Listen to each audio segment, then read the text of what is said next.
This podcast is part of the Big Heads Media Podcast Network. Go to bigheadsmedia.com for more great podcasts. This is Things I Found Online, and you have found us online. I am not Jamie Alcroft, and on today's show, we are exploring how trans individuals are expressing themselves through social media, YouTube, blogging, and story sharing. Our guests are Samuel Bernstein and Marty Soroy. Our panel is Danny Mann, and our host is Louise Palanker. Oh, I remember. Wheezy. Thank you, not Jamie. Thank you, not Jamie. For my generation, I'm just going to open by saying welcome, guests. Thank you. For my generation, transgender issues, awareness, and acceptance feel very new and sudden, and our adjustment has been, to be kind, ungraceful. Younger people get it. They, them, they're not a problem. My generation, but my grammar. So what accounts for the speed at which we are all coming to understand just how many gender non-conforming people have always been here on planet Earth? Is it social media? Is it reality TV? Samuel, what is it? We seem to be moving at warp speed, and I think you've even seen the change within your very, at this point, still short lifetime. Have you not? Yes, definitely. Get closer to the mic, honey. So hello, my name is Samuel Bernstein. Hi. Thank you so much for having me here today. You're welcome. My answer, definitely, things are going very fast, and I'm definitely glad that things are going fast as a transgender individual. The fact that things are going fast means I can be safer and more accepted in my life. And I think that, we're seeing that things are going more quickly, not because this is a new issue. Transgender people have existed throughout the entirety of history, and we are seeing, I guess, more representation now. Partly it is because of social media, and transgender individuals have a way to connect. We have a way to share our stories online. When I was coming out, figuring out who I was, looking online and reading about other people who feel the same way as I feel, that helped me discover who I was. So I think that definitely can account for some of the rise in people coming out as transgender. That would definitely be my number one. So the internet makes it exponential. Like, people have conformed, just got to get along in life. And now they can see that, this is not so unusual. I can address this. There's help for me. I can be who I would like to be rather than having to suffer and feel misunderstood. They can form a network or form a community. And with that collective energy, be proud enough to say to the rest of us, we exist. I think there's power in numbers. Just knowing, like, there are many of us. So it's not just me saying, hey, no, I'm like this. You just have to understand I'm like this. It's like, we are like this. It's also not just numbers, it's visibility. Yes. It's all something that existed before, but no one had access to seeing something. The more that gets seen, suddenly it's there. Has it always been there? Yeah, like, I don't know if there's statistics, and Marty maybe knows the answer to this, but let's say it's like 1 in 100 people is transgender, and we all know like 1,000 people. That means everyone listening to my voice knows at least 10 transgender people.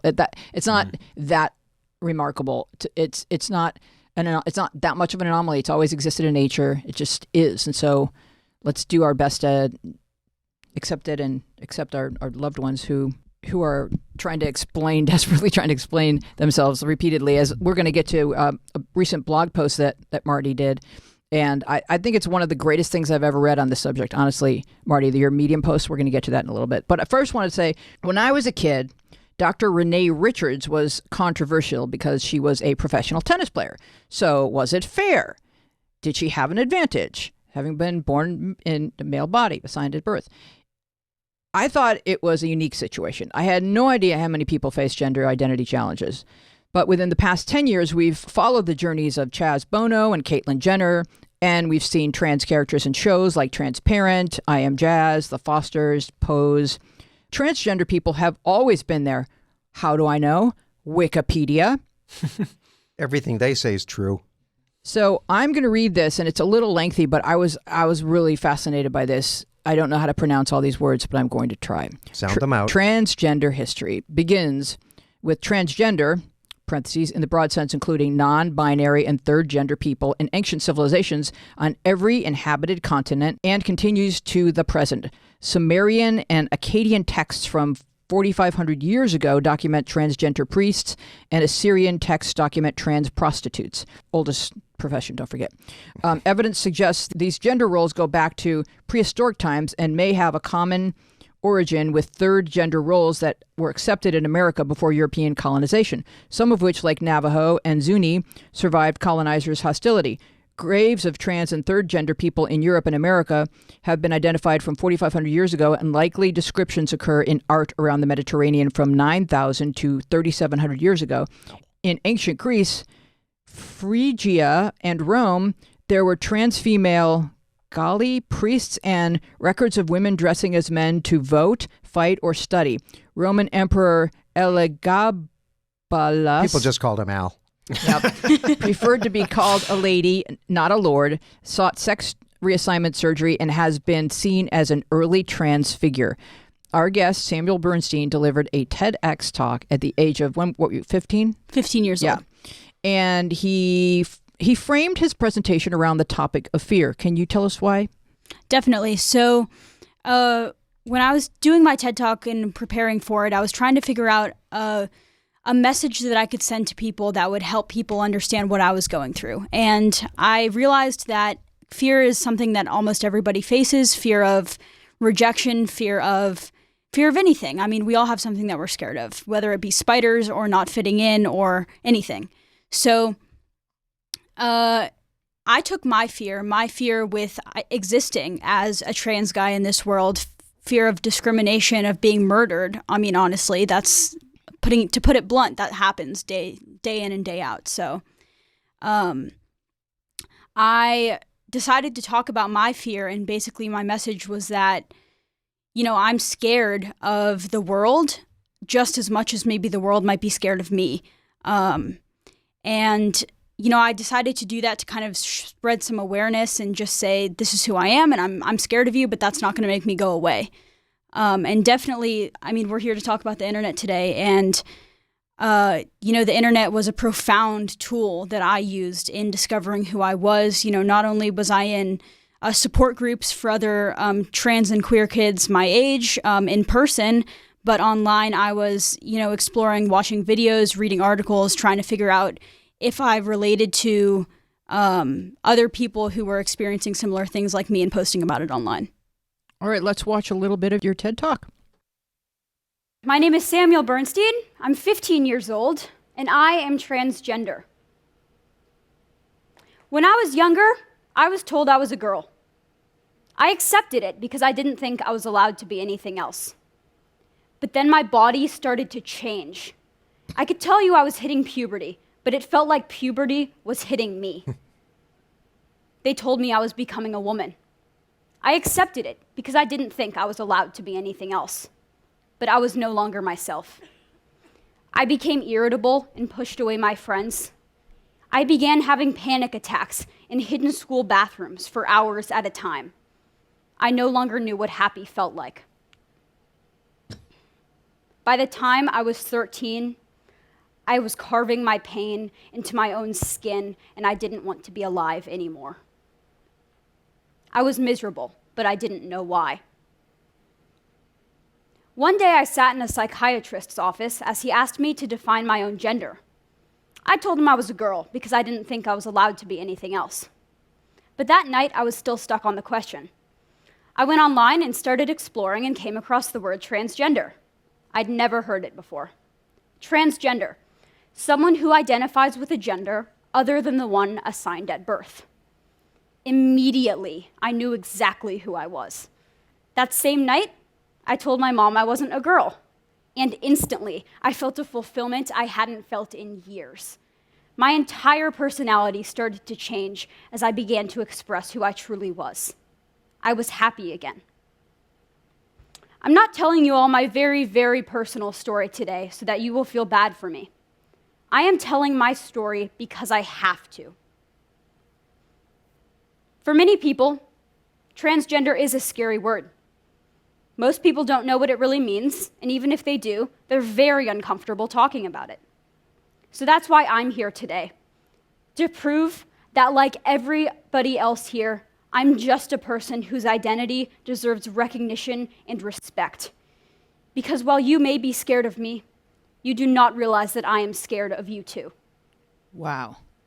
Those are powerful When I words. began to express who I truly was, Yeah. How did you I come thought the to hard that part was over. realization that you have a lot more in common with people who are judging you than they realize? I mean, to be honest, that was my only option. I spent about a year and a half judging the people who disapproved of my identity. And honestly, that just made me upset. It made me depressed. It made me angry. And if I could come to a point where I could relate to the people who either disapproved of my identity or just didn't understand it, maybe they weren't trying to be mean on purpose, but it was just hard for them to understand. If I could try and find common ground with them, it was easier for me to explain my identity, who I was, and why I need to be respected as myself.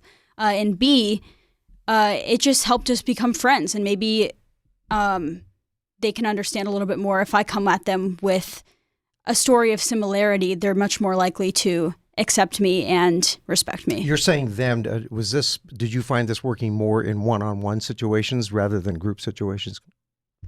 In one-on-one situations, definitely, but also in group situations. I mean,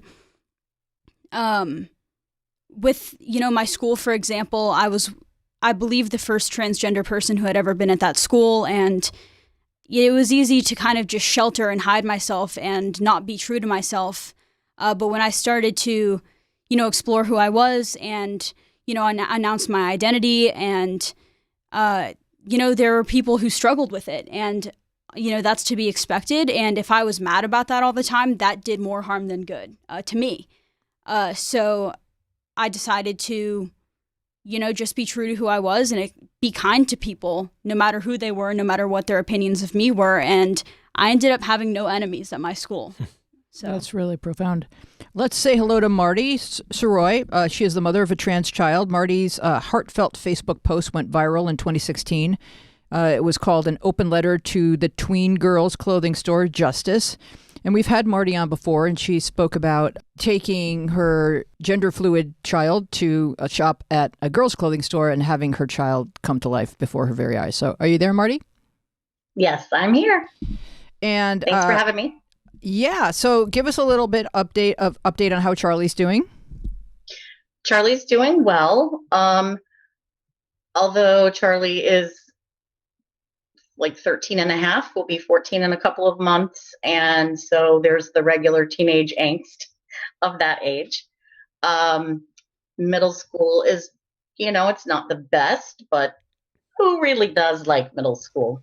But in general, Charlie is doing great, and still going by mostly they, them pronouns. But because that's so difficult for people to sort of wrap their head around, Charlie will also go by she, her. Right. Okay. Awesome. More recently, Marty posted this article to Medium, and it's called "What's with All These Trans People?" And really, this is one of the most illuminating articles I've ever read on the subject, because being the mother of a trans child, you really address absolutely everything, because you hear it daily, weekly, on the regular. What people say to you. Give us a thumbnail of what we'll find in this article, the wisdom that you shared. Oh, gosh. Well, yeah, I think probably what compelled me to write this one was because, as I said right up in the front, I'm a member of several online groups for parents of trans kids. And one of them I run myself. And the one question that just always seems to come up is, the people, excuse me, when a trans child comes out, there's, I think Sam said this earlier, that there's going to be people in your life that don't understand it, that aren't comfortable with it, that think it's wrong, or just very uncomfortable with it. And so every time I meet a new family of a trans child, there's always at least one family member, one friend, someone in their life who kind of wants them to prove their case as to why they're letting their child socially transition. So I think I just kind of tried to address a lot of the same questions that we just kind of get over and over again, right? Like, I mean, I think it's one thing for for me to answer these questions, because I'm not living this experience myself. I can't speak on what it is to be trans in this world. But I can only speak from, my perspective as a parent. But I also don't think that trans people should necessarily, unless they want to, have to bear the burden of educating everyone. Like, I think that's ultimately our job we have the internet, we have all of this great information if we really care enough to learn. Right. So that was kind of what I was trying to get at in this piece. Especially when you're talking about a child, and it's the adult's responsibility to advocate for to advocate for children, so that, and actually, give them the fuel and the heart and the courage to advocate for themselves as adults. And so when your child hears you, I promise you this, Marty, when your child hears you advocate for them, this is fueling them with so much self-worth and courage that they are going to take with them. It's empowering to know that your mom cares enough to, even if Charlie reads these articles, I don't know if you've had to explain things in front of someone for them or in front of them, and they've overheard you advocate, or if that makes them embarrassed, or if that makes them feel like, wow, mom is really in my corner. Well, she got some of it right. But kids can sense everything, right? So that's just planting all kinds of seeds of courage and strength. And I just think that's interesting. That's so universal too, because every kid goes through that, no matter what they are. Of hearing someone, standing up for them, or, oh, you get me, or, oh, you don't. Or the opposite. Some kids hear their parents saying, like, she's not usually this fat. We don't know what she's going through. Like, maybe it's a growth spurt. Or there's all kinds of ways that you can undermine your child, even like microaggressions or backhanded compliments, like, well, she looks good today, whatever. But that looks good on most people. But Marty, would you read a passage from your blog post? Because I just think it's so powerful and so important. Sure. What if The she said very no? fact that I wouldn't really know what's going on socially and politically if it weren't for having a trans kid shows exactly how steeped in privilege I am, or was, before my eyes were forced to see things through a marginalized filter. Okay, so I didn't always, but I now see it as my duty to read, listen, and learn on my own time. It's my duty to figure out how not to offend already marginalized people. And if I'm so inspired or inclined, it's also my duty to help educate my fellow white cishet people. We are often blind to the issues that do not directly affect us. This is particularly true with respect to marginalized groups whose struggles are largely invisible in a cishet normative culture. Marty has 3 kids who are all expressing themselves in different ways online. And you kind of wrote to us about TikTok, which I thought we would kind of like travel down that highway until we become terrified and run screaming into the night. Or never return. I thought that was a support group for people who had flea-infested dogs. No, it is not. It's what Donald Trump shakes before he kisses people without their permission. This won't hurt. It won't hurt. Stand back. So, Alex, do you know...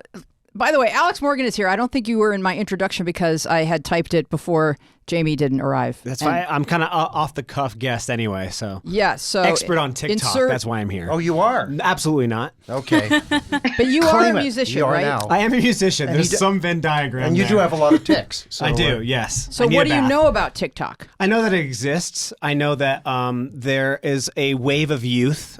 Here's what my generation compares it to Vine. The rest in peace. The short clipped, often comedically bent video sharing program. It's an application where you had like a couple seconds to get some sort of thing across. And so now this is essentially that, just on a ton of sugar. Yeah, it's definitely on overdrive, and it's kind of like saying to the world, these people will only give you 12 seconds of their time. It better be good. They're moving on. So entertain them. And Marty did a really good job of explaining it to me in her in her email to me where like I had kind of heard it's Chinese, don't sign up for it because China will come over and take your house. That's where it originated, at least. And I Did was it like, really? okay. Yeah. Yeah, so it's Chinese, and now they have your data. And 12 It's like, well, seconds. we have And your their dad. food on Sundays, so I guess. And 12 seconds later, you want another one. Of course, we needed that. Had to. All right, so Marty, go ahead and explain TikTok better than we just did. That shouldn't be hard. We did try. It I was think effort. you guys did a pretty good job. Yeah. I think actually my husband said it best. He described it as basically it's like your 15-second elevator pitch. Oh, wow. Elevator pitch. I love I it. like And that's that. the thing, you want to get your viewers' attention, and you gotta do it quick so that they don't scroll past you. And I guess the thing that kind of makes TikTok unique is that I don't know if you're familiar with Musical.ly, but yeah. Oh, Musically turned into TikTok. Thank you, Lane. Oh, Hi, makes sense. Jamie. Yeah. Jamie has That's arrived. right. He's tardy. So yeah, but it's I'll tell you what, it's a really good escape. There's a lot of talented people on there, and people, it's like somebody kind of goes viral every day on TikTok.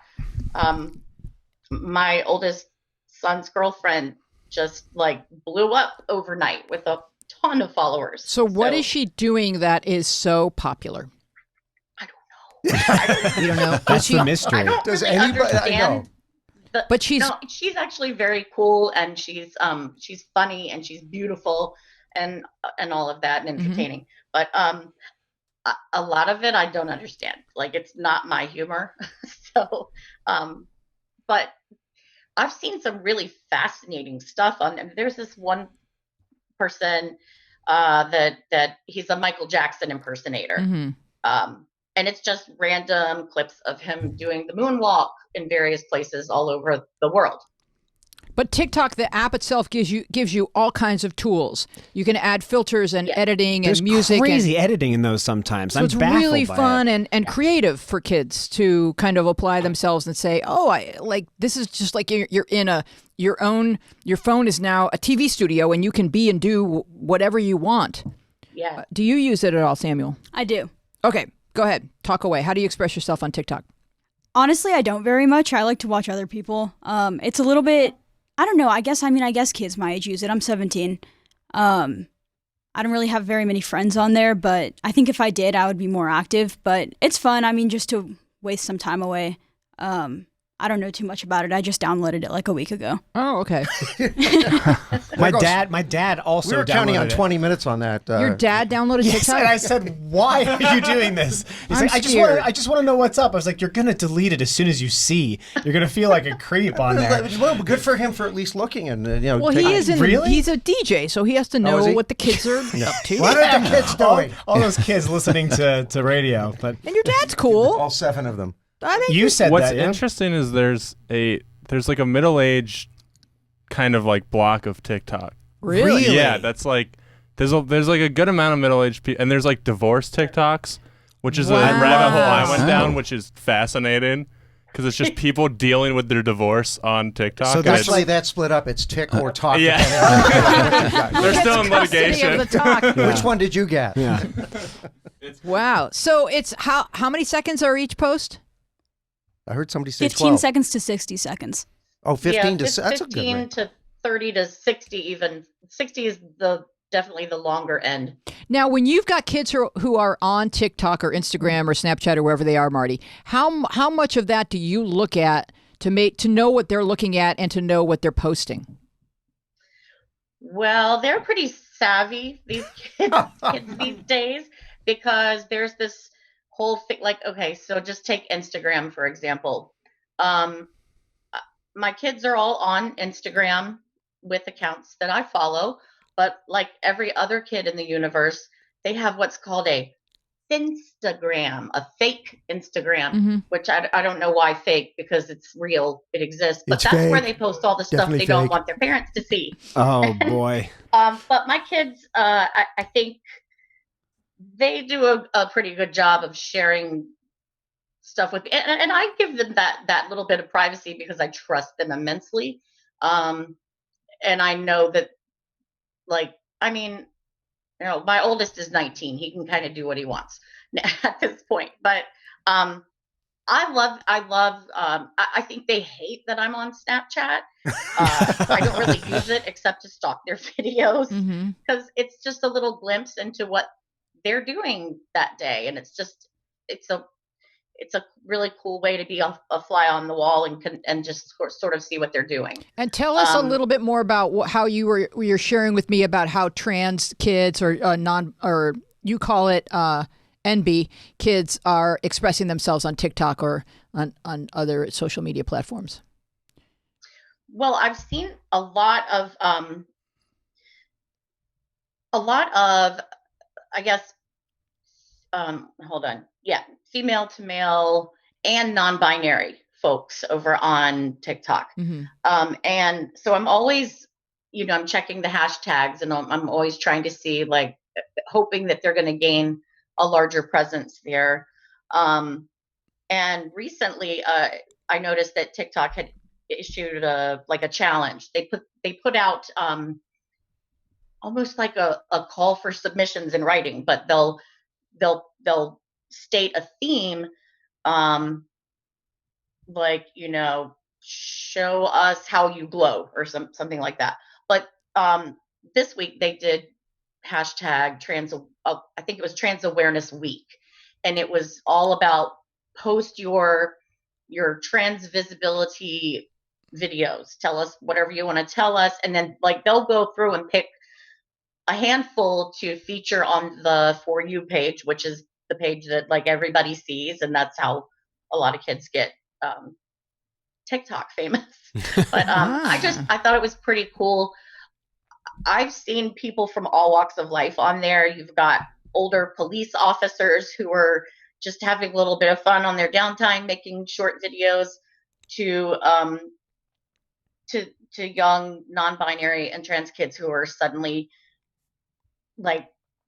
there and present and having people, helping to give others the courage to share their stories as well. And that's really what is most important. Yeah, I think what's happening is a lot of kids will go online and express themselves and say, oh, this is what I like to wear and this is the music I like. And when other people validate them, it kind of affirms who they want to be. But that must be exponentially profound for trans kids who are transitioning and who are finally looking how they feel. That it just must be explosive to go online and have other people say, yeah, you look awesome.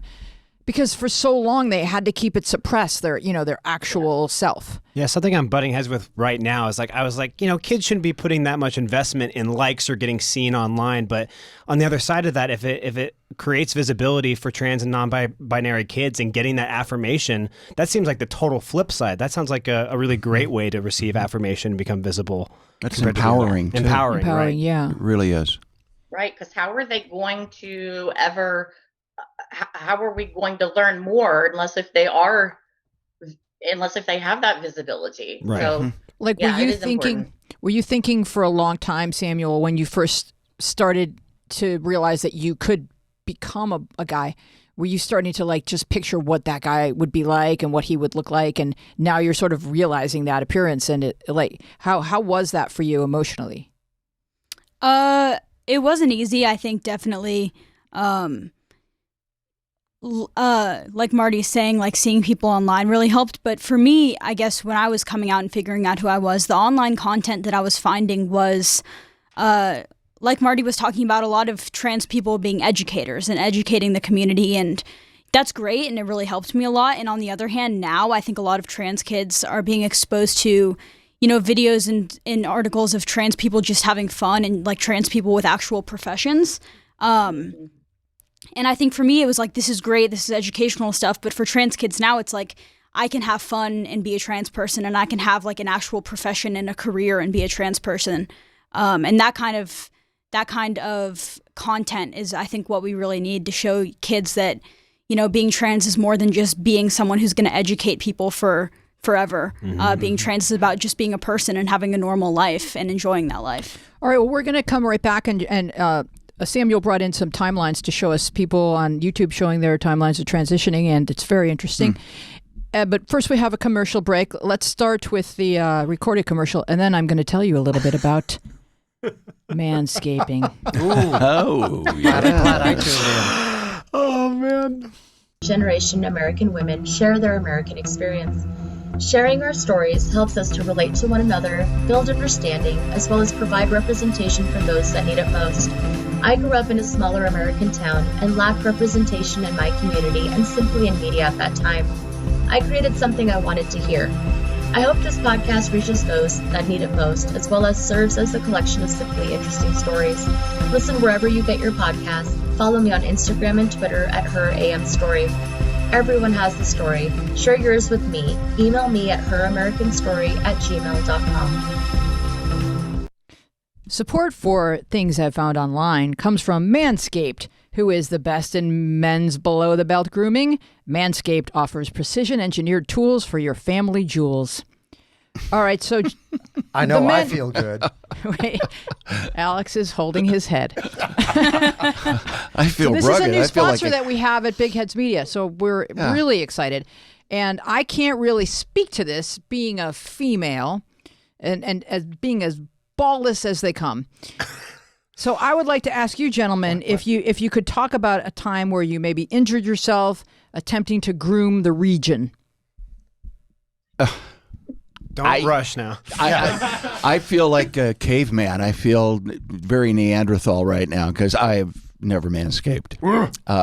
But I will. Own it. I will. Own it. I'll step up will. to the plate. So Yeah. in college, there was a thing where all of my friends would say, "Look, you have to make sure you stay clean down there. You know, it's a better presentation." As if anyone really, really cared about that. We don't. And so, in my rushing to be part of the norm, I often would nick and clip and scrape things that were unintentional, not having the confidence or awareness or the right tools. Was that to during deal the with Bush administration? Yes. Wow.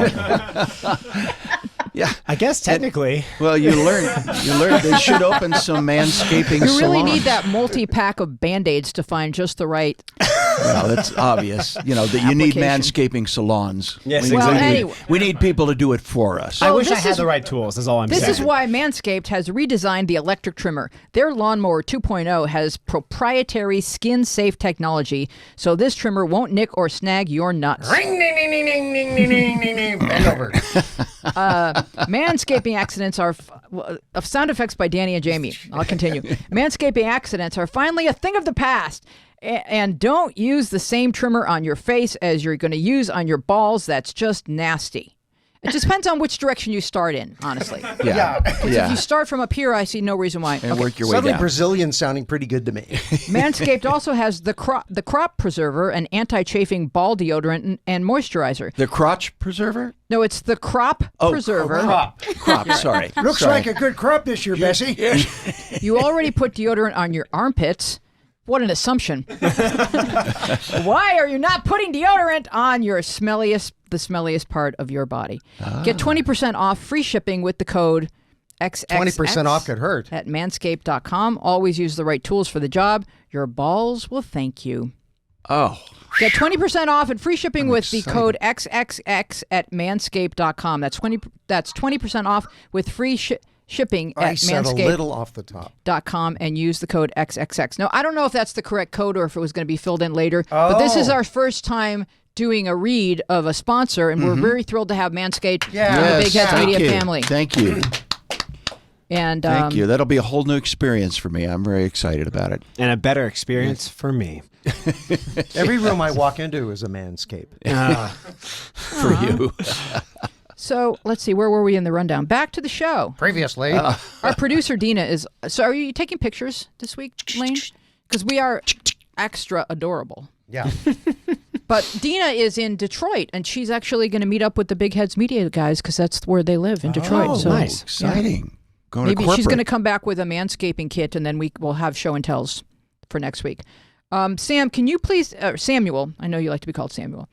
It's actually 3 syllables. Samuel. Mm-hmm. Right. Correct. Can you please explain trans timelines? And let's just show a little of these because I know we probably don't have permission to show other people's YouTube content. But it's just interesting though.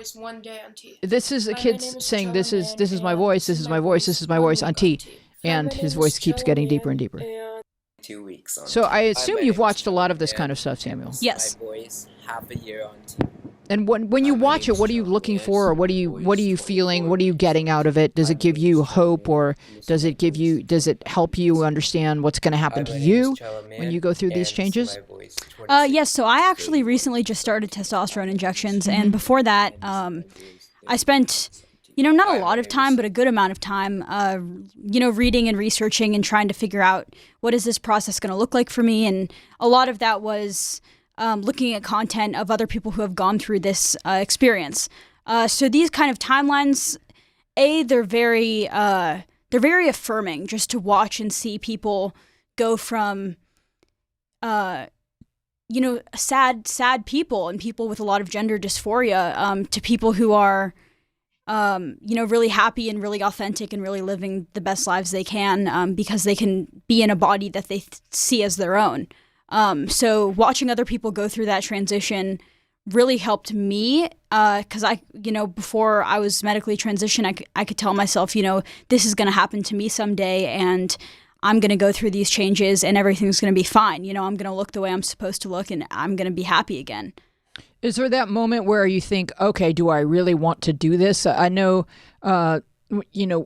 maybe the first step is hormone blockers, and that gives the person a chance to, we're still talking about children here. That's why it's like, it's so confusing for adults to know whether or not you should be medically interfering with your child's biology. So it's really tricky because it's like, their minds are so important and their health is so important, and we need healthy minds. And so it's like, if they need for us to medically stop puberty so that they're not suicidal, yes, of course. But it's still, I think for the adults, it's really scary because you're introducing something into your system.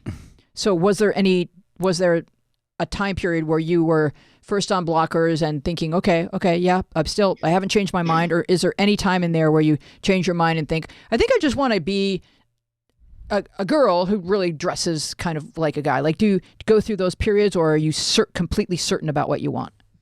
I was very certain about what I wanted from the beginning. Pretty much the day I came out as transgender, I started asking my parents when I could medically transition.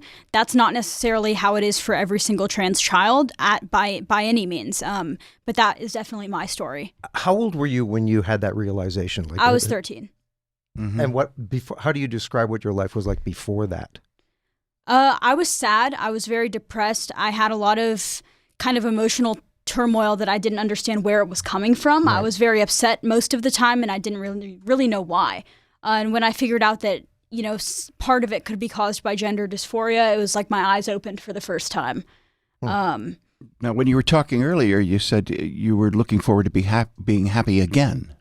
Yes. When was the last time you remember being happy?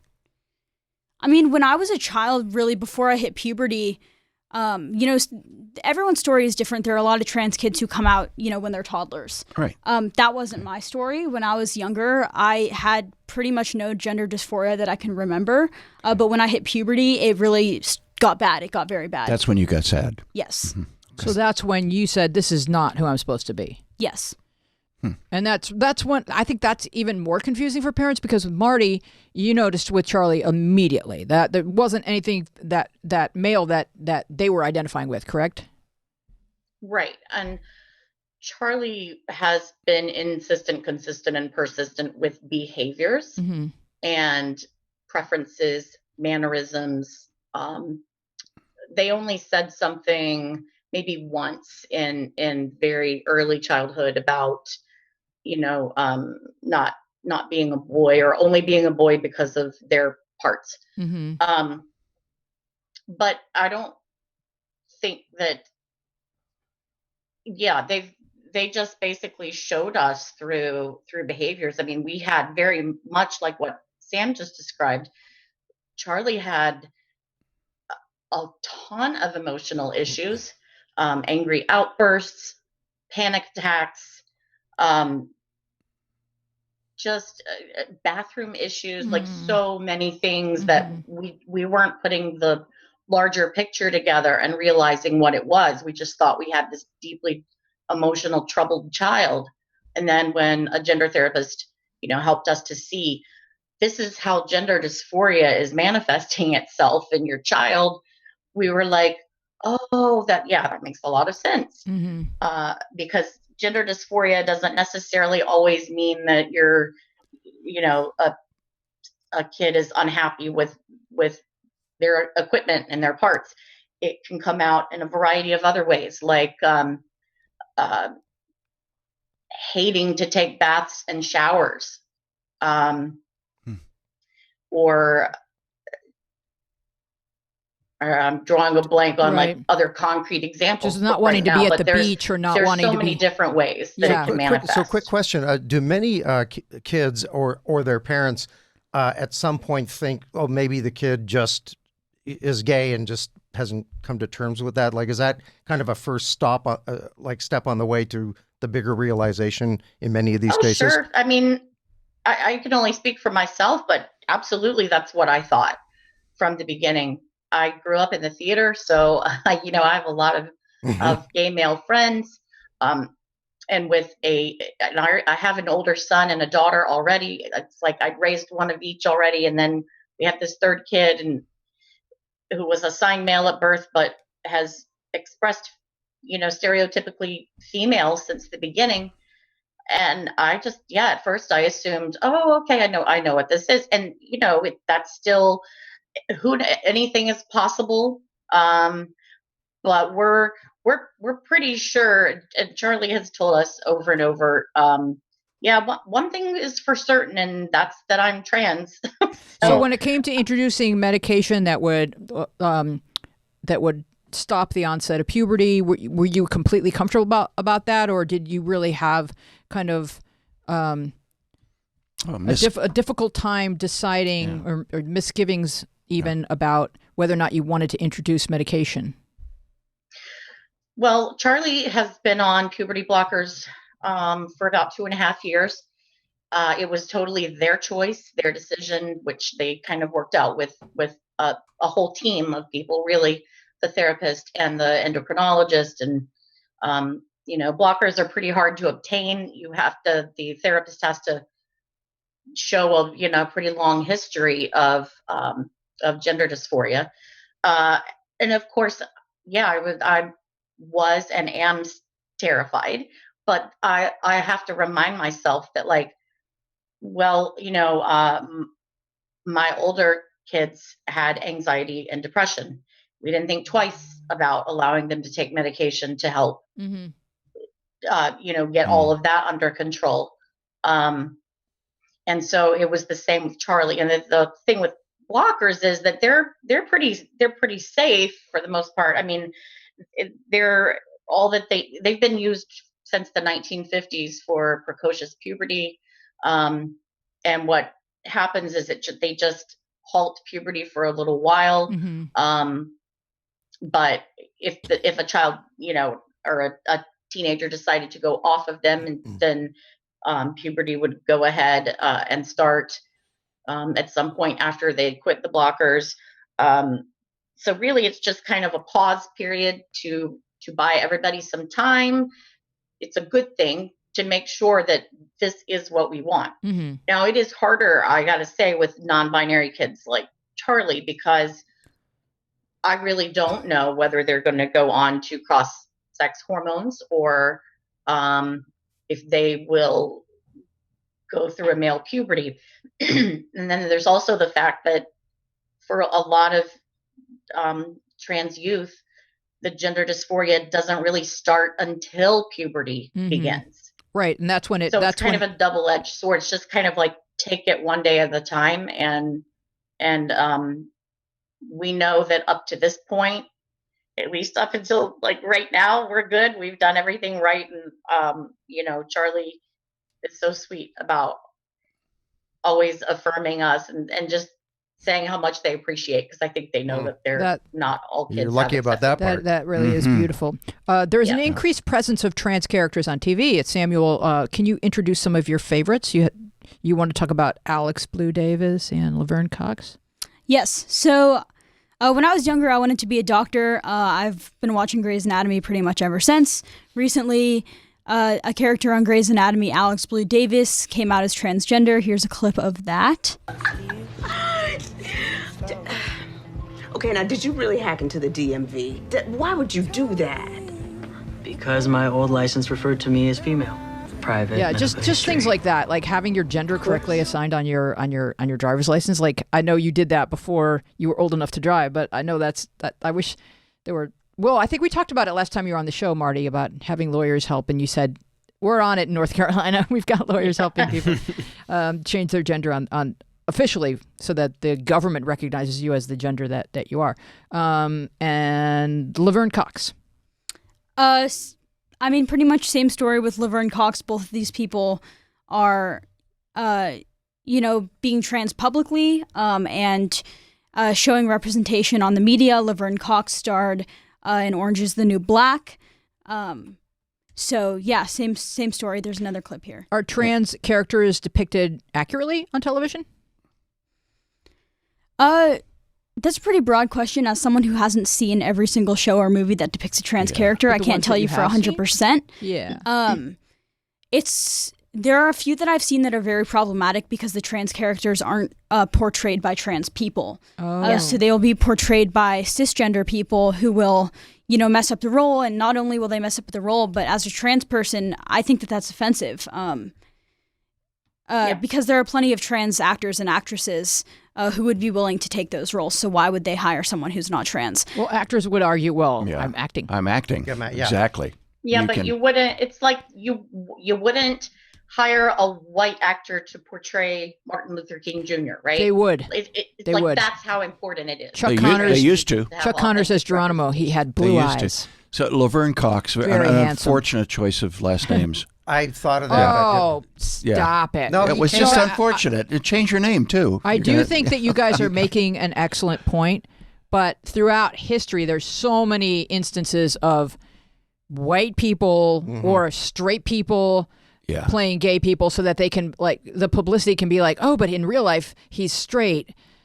There's a history of this in show business, like normalize the actor and then play like a part that's edgy, but don't worry, the actor has a wife. It's been that way for a long time. That's a challenge now for an actor, as it always was, to play something. I got hired as a Russian on a movie, a very large movie, and because I auditioned as a Russian, and they talk like this in the audition. Well, I showed up on the set, and I got fired that day because I wasn't Russian. Wow. Now I said, but I'm an actor. But I wasn't Russian, and the other Russians wouldn't work with me. If you were so good at Russian, how come you were late? Yeah, I would argue that if these networks want to put their money where their mouth is and portray trans characters on TV, then go the extra mile and hire a trans actor, and that way that they really are committing to that representation. I think the ship is steering that way. I think it is too. But also, you have to hire the best actor for the job. Thing. Yeah. Whether they're trans or no matter what they are, you have to hire the best actor and the most qualified for the job. Sure. You don't hire somebody to be in an ice skating movie who can't ice skate.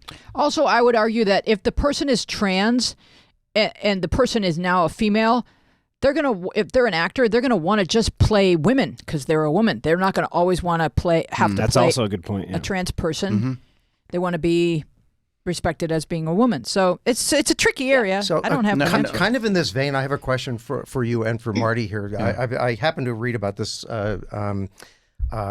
a Vietnamese trans lesbian comedian named Robin Tran. Do you know that name by any chance? No. So I happened to stumble across this story, and his their kind of spiel was that people, there's a tendency to be afraid to be funny about it because this might be offensive and that might be offensive and people aren't joking about it. And she is going, no, we should be joking about it because she came up as a comic and she said, that's what I'm used to doing with people. All my friends do that with me. We roast each other. We do all this stuff. Why should I be invisible? I want that to be out there. And I guess she's been on the big roast off thing and she's got her own special or whatever. But I'm curious how both of you felt about comedy or humor being done about trans people, and whether you feel included or whether you feel insulted or not represented well in it? Or do you think people should just lighten up and be able to be funny about everything? Samuel? Yeah. So definitely, I think everyone's going to have a different view on this. My view is that there's a way to be funny that isn't discriminatory. There's a way to be funny that isn't offensive. So, you know, I don't necessarily have an example right now about that. I can try and think of one, but, you know, what I would say is that it's the same thing with people make jokes about any minority. You know, there's a way to do it, and there's people who can make those jokes and people who can't Where make it's those smart jokes. and clever and funny, and as opposed to just And the voice is making up. authentic. It's not coming from some observation, but actual experience. Right. Yes, exactly. Well, see, then you get into the thing where only black people can make black Yeah, jokes. I know, which is only another- trans people can make trans jokes. That's not what I'm saying, And but- what you're trying to do, and I know that's I not will what you're separate saying. you two. But don't make me come over there. But if you're talking about normalization, I think that's a real hot word, normal. What is normal? And you talked about wanting to have a career and a life. And that is a normalization of how you feel, of what you know to be true about yourself. Well, I think it's kind of a new area too, because, you know, as I said earlier in the show, this wasn't a thing when we were growing up that we were aware of. I'm sure it was there as much as it is now, just like it was 4,500 years ago. But we knew short people and we knew bald people. So we knew what jokes, you know, my dad was in a wheelchair. So I knew what jokes I could say to him about him that he would also say about himself. And it was like, right. Yes, like within our family, we could make jokes about, like, you know, say things like when he was playing tennis, like step into it, you know, which is funny because he doing a wheelie. he couldn't walk. Obviously not a foot fault. A lot of woolly jokes. But this is so this is so new, and that's why this is such an important conversation, because I would want everybody to be included in the joke and laughed with, but we don't know what that is yet, because it's very new to us. Because that aspect of it it's the newest thing. Yeah. As opposed. So what about in your family? Are there any jokes about it, or is that just no? We're in the middle of their childhood and we're not going to laugh at this right now? Well, no, we definitely all have a large sense of humor, and I think you kind of have to. But it's you know, we're not laughing at someone's expense, right? I mean, there's a time and a place, and there's a difference. You're laughing at a shared who's saying it. Yeah. Exactly. So you're laughing at a shared experience. Well, my brother, rather than at somebody's expense. My brother came out at 24 as gay, and I never knew that before he told me, and then after he told me, it wasn't really very long before, you know, I was saying, like, you date prettier guys than I do, and you know, like, it just wasn't very long before we were joking about it, because we were all very familiar with gay people and knew a lot of gay people and everything. And so my brother is the first one to laugh at any joke. So I do think that humor is healing and it is inclusive, but it's still something right now where we just need to step carefully, because we have to listen and learn what's funny to the person who's having that experience, instead of just assuming that they're going to laugh because you think it's funny. Because, and we don't even know, like I know that if you hang out with Stevie Wonder, you can make blind jokes, because I know from what I understand, he thinks they're funny. Like, oh, I'll drive, you know, like someone's too drunk and Stevie will be like, I'll drive. It's hilarious because you know he can't see, but you know he what? But we don't know with trans people yet, like, what is acceptable humor or what is, like, too soon, as they say. So I think it's just like you kind of sorry, hit go the ahead. nail on the head there with it. I think we're in this period of time right now where I think it's more important that we're just listening. Because and I gotta say, the show Pose, if you haven't seen that, I wish everybody would watch it. It is produced by Janet Mock, who is a trans writer, producer, very talented. but the entire cast.